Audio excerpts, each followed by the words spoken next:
हाल ही में supreme court ने वंतारा, जिसमें green zoological rescue and rehabilitation centre और Radhe Krishna temple elephant welfare trust शामिल है, को पूरी तरह से क्लीन चिट दे दी है। उन पर लगे सभी गंभीर आरोप पूरी तरह खारिज कर दिए गए हैं। कोर्ट ने स्पेशल इन्वेस्टिगेशन टीम की रिपोर्ट को पूरी तरह स्वीकार किया है, जिसमें वंतारा की जानवरों की बेहतरीन देखभाल और संरक्षण प्रयासों की तारीफ की गई। कोर्ट ने यह भी साफ किया है कि एक जैसे झूठे शिकायतें बार बार दाखिल करने की इजाजत नहीं दी जाएगी, जिससे कानूनी प्रक्रिया के गलत इस्तेमाल पर रोक लगेगी। इस वीडियो में हम आपको बताएंगे कि कैसे एक स्पेशल इन्वेस्टिगेशन टीम ने गहराई से जांच की, क्या क्या पाया गया और सुप्रीम कोर्ट ने इस पूरे मामले में क्या फैसला सुनाया।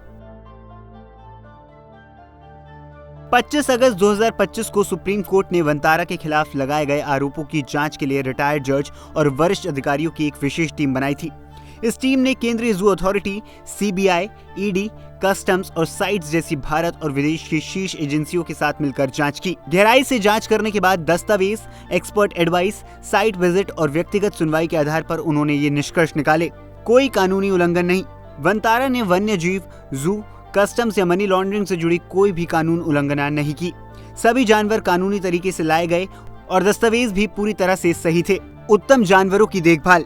वंतारा की सुविधाएं और जानवरों की देखभाल के मानक कई अन्य जगहों से बेहतर हैं। उनकी मृत्यु दर विश्व के जूलॉजिकल उद्यानों के औसत के बराबर है। यहाँ तक कि ग्लोबल ह्यूमन सोसाइटी ने उन्हें विशेष मंजूरी दी है। कोई वित्तीय गड़बड़ नहीं। कार्बन क्रेडिट्स के गलत इस्तेमाल, पानी की बर्बादी या मनी लॉन्ड्रिंग के आरोप पूरी तरह झूठे पाए गए। बार बार लगाए गए झूठे आरोप। कोर्ट ने नोट किया कि इसी तरह की शिकायतें पहले भी आईं और सब गलत साबित हुई। ऐसे बार बार झूठे आरोप कानूनी प्रक्रिया का दुरुपयोग है। किन किन पहलुओं की जांच की गई? इस 4 सदस्यीय एसआईटी की अगुवाई एक रिटायर्ड जज ने की। उन्होंने वंतारा के खिलाफ लगाई गई जनहित याचिकाओं की पूरी जांच की। इस जांच में खास तौर पर यह देखा गया कि हाथियों को भारत और विदेश से लाने का तरीका सही था या नहीं, और क्या वन्य जीव कानून, जू के नियम, आयात निर्यात के नियम और अंतर्राष्ट्रीय कानूनों का पालन किया गया।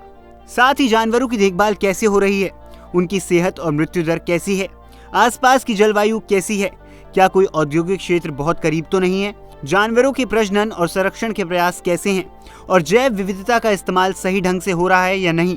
इन सभी बातों की भी पूरी जांच की गई। सुप्रीम कोर्ट ने क्या आदेश दिया? एसआईटी की पूरी रिपोर्ट सील कर दी गई है, लेकिन उसका सारांश सार्वजनिक है और कोर्ट रिकॉर्ड का हिस्सा है। वंतारा को आंतरिक उपयोग के लिए पूरी रिपोर्ट दी जाएगी।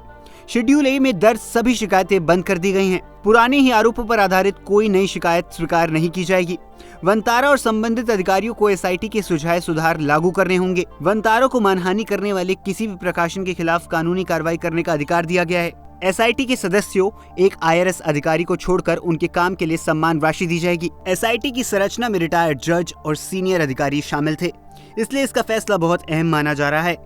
इस टीम में शामिल जस्टिस जे चेलमेश्वर एक जाने माने और स्वतंत्र सोच वाले जज हैं। क्योंकि इस जांच टीम को किसी गड़बड़ी का कोई सबूत नहीं मिला, इसलिए उम्मीद की जा रही है कि अब यह मामला खत्म माना जाएगा और इस पर चल रही अटकलें भी रुक जाएंगी।